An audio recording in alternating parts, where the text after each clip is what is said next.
So hello everyone, good morning, good afternoon, and good evening. This is Manish Poddar, and I'm back again with yet another wonderful fireside chat on the EcoITCon platform. And thanks for joining us. And we have an interesting personality joining us today, Mr. Kaustubh Deshpande. Welcome, Kaustubh, to this fireside chat today. Hi everyone. Just to quickly introduce Kaustubh, Kaustubh is currently a founding member of iMOTO Indonesia, a startup that aims to build an electronic vehicle ecosystem in Indonesia and ASEAN industry as well, region as well. Kaustubh is also, a social animal per se. He is an active contributor through Rotary International. In fact, he had set up personally the student instances of Rotary, which is called Rotract. He has set up number of Rotract chapters in various colleges. So great work, Kaustubh, there. And then thanks again for joining us today for this chat on the day for it. Yeah, we have with Kaustubh's experience in automobile and manufacturing space and chemical space as well. Today we will delve into some of areas like how can we draw experiences in manufacturing space on the betterment of greener technology or a technology to adopt greener practices, right? In fact, the whole reason why we chose this subject was manufacturing and automobile has been in a pioneer industry in various best practices, transformation of processes, and in fact, that becomes a role model for various initiatives in IT industry as well. And hence, we thought it will be an absolute interesting conversation if we bring Kaustubh and similar experiences of Kaustubh to see what how IT industry can benefit from the experiences as we ideate, deliberate, and innovate newer sustainable technology processes, right? So thank you, Kaustubh, once again, and I think I will start with the concepts of innovation and the concepts of process development. So how do you see, how has been the journey of automobile industries per se in terms of the green practices and the overall process models, which then again kind of amended with how we can adopt what could be the guidance for IT sector per se for that. Maybe we can start with that as the first area of discussion, and then we'll take from there. Kaustubh, over to you. Sure, Manish. And firstly, thank you for inviting for such a wonderful topic, which is the need of the hour. And I'm sure, I'm confident, you are doing amazing job through EcoITCon, and the listeners of this podcast would surely be benefiting of from the various things which you have been conducted thus far. And happy to be here and share my thoughts on the automotive development process happens and what has been the focus on the green, going green perspective, right? So I don't know whether you are aware, but it's an interesting story how globally the automotive industry collaborates.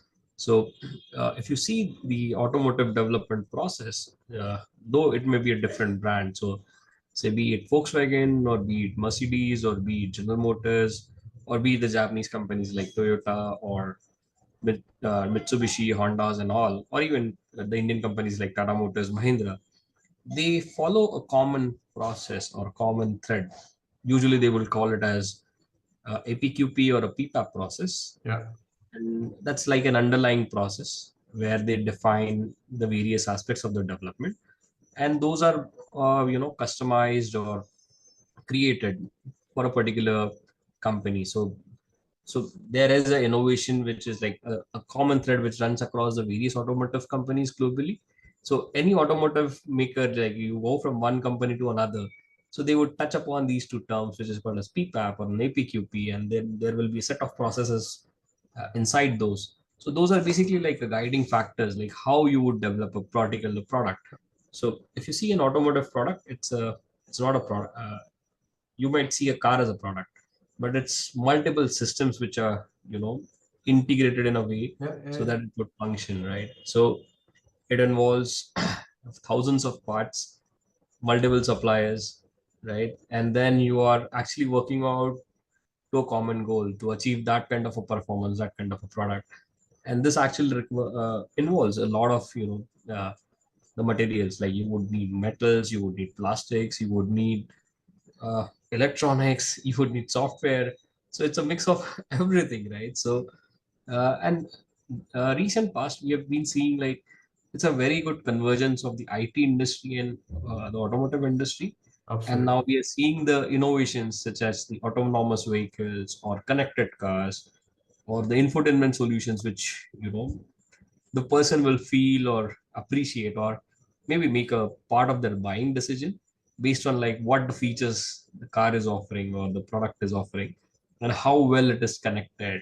And these days, like even the two-wheelers are not far off. It's not just limited to cars. So even let's say like the Olas of the world, like you see the navigation which is on the screen, you are able to maneuver or may put the map and then move around, right? Or even playing the song over the Bluetooth and connect it to the vehicle and play it through the vehicle. So this has been one aspect. Like you see a process, you see it as a system, and then you see it as a convergence and a Mm. handshake, right? So which is fairly interesting situation to be. And if we are able to share the good practices and the best practices across, definitely the purpose which we are trying to solve, which is going green, would get a desired acceleration and a larger impact. So in automotive, usually the trend has been to always have a efficiency monitoring perspective. Yeah. So be it the efficiency of the production, or be it the efficiency of the fuel, or the fuel quality itself, right? Yeah. So uh, if you see globally, you would see a Euro 4 or Euro 5 kind of a norm, and every norm, it becomes stringent, and the stringent part is to reduce the tailpipe emissions, right? So something similar, let's say a common framework adopted, can give a perspective in terms of how you optimize the product, better the product, so that the emissions are reduced. So if we have to take that same cue into the IT industry, maybe from a data center's perspective, it could be considered that currently the emissions for a particular set of a data center is defined. Let's say like these are XYZ. Can it be reduced by 10% or 20% or 30% by optimizing the way the data centers are designed, or the Mm. materials which are going into the data centers, whether those are recyclable, or those are green, or the longevity could be increased. So multiple things like as I see as could be adopted or benchmarked, and then adapted to suit the requirements, and then take it forward. No, absolutely. Interesting point, right? So, what you're saying is the manufacturing or the overall automobile and manufacturing processes, which is the culmination of thousands of sub-small products together forming a finished product. The efficiency of processes across each product manufacturing or each part of the product manufacturing and coming into the end product while assembly has been done. What you're saying essentially is that the efficiency focus on that with a greener aspect has been the ideal model in automobile, and that drawing upon in IT sector essentially is what you probably see a lot of value in the whole mindset of measuring every small part of the processes Yeah. uh, for its emission, and then assembling together or benchmarking together as a finished product is one of the probably a best practice that you're recommending to look at, right? Yeah. Very, very interesting. Now, if I take that subject forward, Kaustubh, uh, well said, right? A car is made up of probably around few thousand smaller products coming together, right? Which essentially means that the reliance of any an automobile manufacturer on its supplier is too heavy. Yeah, true. And then likewise, when you look at IT industry, you've got software products, you've got infrastructure service providers, you've got a lot of service providers themselves right? And then you have the supporting ecosystem. So it's equally complex, I would say supplier as well as consumer ecosystem, like what we do in automobile space. Yeah. Now, in that parlance, would you want to highlight some of the supplier-dependent initiatives, or are the ecosystem-dependent initiatives which an IT the ecosystem should look at or should cater to per se? Sure, Manish. That's a very, very interesting point, right? So as you rightly pointed, right? So the manufacturer, let's say like the brands which we see, so Volkswagen or Mercedes or BMW are equally dependent on their suppliers. Yeah. So suppliers could be like say the Bosch, the Continental, or Hella or Faurecia or whosoever it is, right? Mhm. But the list doesn't stop there. So the Bosch, the Continental, and all these are also dependent on their suppliers who are feeding them, or and their suppliers are again dependent on their sub suppliers. So it's a Yeah. long chain, right? So everybody has to work in an orchestrated manner, right? So that they are servicing each other or their customers, and the goal is to achieve the product quality and the product fit finish as well as the performance, right? So you communicating all these aspects to the last level is of the essence, right? And more so, coming back to the question, right? Uh, how do you define, how do it going green and all, right? So it starts from the drawing board discussions, right? So I'll just give you a case in hand, right? Initially, you would find asbestos being used. Mhm. Then we understand like asbestos is a cancerogenic material and also difficult to dispose material, and then it was banned. So then the question is like, if asbestos was part of a few of the manufacturing processes, what happens, like, because it's not just creating the product but it's also having a plan to dispose the product after the life cycle is over. Yeah. So over a period of time you need to see, like say, if these materials are getting redundant or obsolete, then you have to remove it from the processes from where it is used. So Mhm. though that kind of detailing, that kind of communicating, and also making people aware about the impact, and Mhm. then getting it aligned and then managing it across, that's something from a supply chain perspective, and it just becomes complex as it moves the hierarchy, because you would have so many parameters to control and so many models where these could be getting into. Yeah. Yeah, but given the complexity, given the size, uh, it has been followed, very, very rigorously. And the same rigor, if we bring into the other aspects or the benchmark aspects, can definitely create a much more greener Yeah. frameworks. Yeah. Absolutely. No, this is interesting. As you said, it's too complex ecosystem, right? And adopting to greener practices within the realm of control versus making the extended family adopt that Yeah. process is I think is a far more difficult. So maybe we'll Correct. come down to a challenges part as well, Kaustav. I'm sure the life cycle or the maturity cycle of automobile industry must have been a very challenging per se as well while becoming greener in its production Yeah. processes. As an IT professional, if I have to kind of learn some of the learnings or some of the understand some of the challenges that uh, automobile industry has faced in bringing greener aspects on the ground, what kind of areas that you would like to highlight? Sure. So, Manish, the first and foremost thing which the automotive as an industry follows is they don't treat their vendors as their vendors or just a mere suppliers. They Hmm. are an equal partner in the development process. Hmm. So that's maybe it's easier to hear, but it's a very difficult Very difficult to implement. Yeah, position absolutely. to take, because you are a partner, right? Because at the end, the quality is not determined only by what the OEM would do or the last manufacturer would do, but it is more on how the product in itself is getting built from, right? Say, how the raw material is getting converted, like say from the ore to the metal to the part, Yeah. right? And then the journey of the part. Right. So it could be a detailed part that getting assembled into some system or some larger component, and then becoming a part of the vehicle itself, right? So is the journey. So the quality is determined from all these aspects, and it gets stacked up, Yeah. right? So that mindset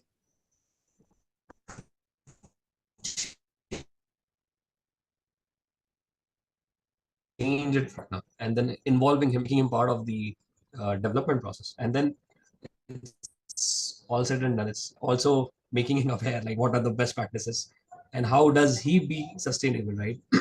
Because even if there's no if say for instance like the fastener suppliers go bankrupt, you're still not able to make the car, right? You still need that one nut and bolt to complete the assembly and ship out the vehicle which would be built, right? So Yeah. Yeah. so that's the dependency. And unless he makes a sustainable, unless the vendor's business or the partner's business is sustainable, the OEM will not be able to sustain, right? And these philosophies are best followed in my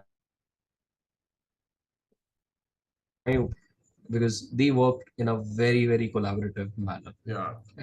Uh, till date, uh, these people have been the foremost in defining how you would go green, how you would be making sustainable models, and also not just uh, for the life cycle of the vehicle, but post the disposal as well. Like when the life Mm. of the vehicle is over, say around 15 odd years, what happens with the vehicle? Like how do you extract the metal back? How do you extract the plastic back? How do you extract the electronic components back and then recycle those so that it could be reused or and get into maybe another life of that already available metals and plastics, right? So that's a complete management. So defining it in a circular economy, and Absolutely. and then coming to the point like how it still continues to be a sustainable bit. Yeah. Yeah.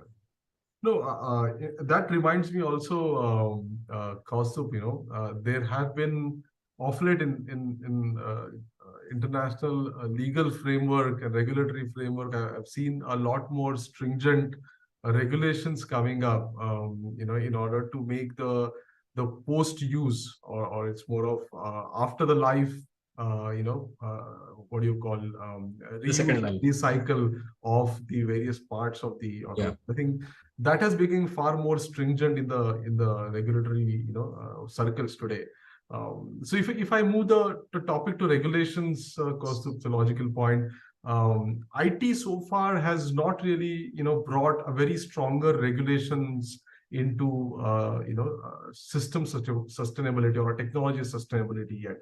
While there are the environmental sustainability for infrastructure, use of electronic item, there are still there, like 14001 and 14002 ISOs, but systems or development of softwares, development of software products, I think there's not much of regulatory policy making or action is happening yet. Well, any take on that? How should that action be accelerated or taken forward? Sure, Manish. So I think the industry has been, let's say, like not regulated thus far, but with the onset of usage of AI, actually, few of the countries are actually started taking a position, or at least like Yeah. what should go into that. So maybe some frameworks would emerge as it progresses. More so, the data protection laws or the GDPR uh, uh, regulations might translate kind of some kind of a definition in terms of how these softwares would be built or how the data would be processed and what kind of data would be available. So it is that kind of a life cycle, like any like automotive industry today what we see is almost 100 plus years old or Yeah. 120 years plus. So it has gone through those all phases, and that's why uh, there was a need for regulation or a standardization, and then uh, getting adopted. So today, if you see, for instance, like in automotive, there are now segments like you have the IC engines, and now there's an upcoming the electric vehicle. So Hmm. electric vehicle, it's all kind of fragmented. So each one has its own regulation or own kind of way to manufacture a vehicle. The batteries are different, and the charging protocols are different, and so on and so forth. So everything which starts new, right? So it takes its own course to get into that mode, and then the frameworks, or at least the guidelines or the north stars or the metrics would emerge, right? So I guess in IT with the generative regenerative AI and ML getting into action, that should be happening. It's still a matter of debate, like what should go, what should not go. So each country is debating. So we have to wait and watch, like how it things emerges and not. But some kind of guidelines would definitely emerge. Is what my take is. Automotives has been more from a standardization perspective, Hmm. as well as uh, so it's a product, where you are using it for a considerable time. So Yeah. any product which is made would be used for typically 10 to 15 years, right? So maybe one owner, two owner, three owner, and to service that kind of a life cycle, you would need certain amount of definitions, and also the end consumer protection, Correct. so that if the companies, let's say, like make a model today and then just stop tomorrow, so that would actually create a lot of burden on the various uh, ecosystems, not just the consumer, right? So those things are there. So software, more so, where currently you customize, right? So you can, with minimum customizations, and people use for a while for the project or something, and then move on. Or so all those kind of models are emerging, because if we see IT industry is hardly around what, 40 to 50 years old Yeah. in a way. At least an active industry person, right? Yeah, you're right. Yeah, No, so maybe I think the fragments will come in, yeah, maybe localized versions of some best practices will emerge as correct. we go along. They will try to then they will merge to form a standard guideline, and then will Yeah, probably translate to regulation, and then again top down. I mean, that could be the journey forward as such. yeah. But maybe the last point, if I have to ask you, Kaustubh, if I were a software professional looking towards an automobile industry personally, for my own skills, for my own awareness of being green software developer per se, right? What advice do you suggest or give to a professional? Yeah. So see, the my suggestions would be, let's say, like we can focus on the various aspects, like we can use sustainable materials and designs. So which could be, if you're a product company, like how the products are getting packed or getting sold. Still in the soft, right? So hardware is like how you pack it, how you ship it, and what is the supply chain. That could be a interesting aspect to explore. uh, in the software part itself, like I understand, like there is something called as green coding, so you can Right. see whether the code is really green, and whether it conserves energy, or it is Yeah. burning more energy, and whether it is a burden on the uh, data center or something of that sort. That could also be an interesting point to assess. Energy efficiency is something which you can calculate or monitor part, like whether the code would be efficient or something. Then further, it could be, from a perspective of a circular economy, uh, whether that uh, code, whether that product, whether that device could be recycled, reused, or whether it is really green, or it is just going as a landfill. That's something. Or landfill might have a definition, a different kind of a definition in your context. So that is something worth exploring and worth maybe defining, because not many people would have done from a IT context today. Yeah, that's an interesting one. Yeah. No, I'm sure Like these are the top 3 points which we can do. the big mindset change is the biggest, I would say, the starting point, right? And then you learn newer skills, define the landfill as what you say for the context, right? And take it. But extremely interesting, Kaustubh. You touched upon loads of aspects in last 20-25 minutes, right? If I just to recap, I was continuously noting them, and the page after page I was noting them down. But few of them to mention, I think you spoke about the process and system conservation together in a holistic approach was one view which helped automobile industry to be more conscious of green and been able to implement greener practices better. Efficiency of processes, fuel, the whole, the ingredients of life cycle is an area that automobile sector focused very effectively through monitoring and practice implement would help. Ecosystem orchestration was another area that you touched upon.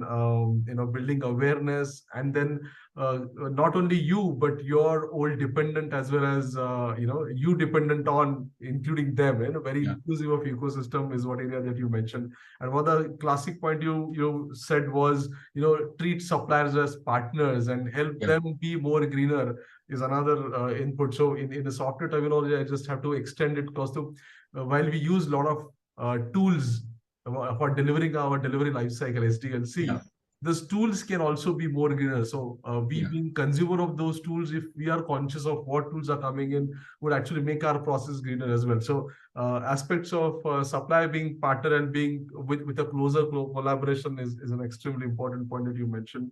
You also talked about the regulatory framework emerged through fragmented approach of improvements, comparing together for the wider life cycle and becoming a framework for regulation, and then it percolated down. Another area that you mentioned, consumer protection focus towards your consumers greenness per se is an area that also you mentioned. And from an advice standpoint, I think keeping an eye on the sustainable aspects of infrastructure, coding standards, best practices, and defining your own landfill, right, is another area that you mentioned. Thank you so much, Kaustubh. It was really interesting having a conversation with you. I could draw a lot of analogy to what we do in software development and delivery lifecycle versus what you do in automobile lifecycle, and I can see why the lean practices from automobile and manufacturing sectors have come down to. So you've been pioneer, and we look forward to kind of extract more and more experience and advice from experts like you. Thank you so much, Kaustubh, for joining us today, and I look forward to have many more interactions in future with you as well. Thanks a lot. It was a pleasure to discuss with you, and this has been an interesting conversation where we could discuss on the parlance of IT and the automotive perspective. Thank you so much. Thank you so much, everyone, and good evening and good night.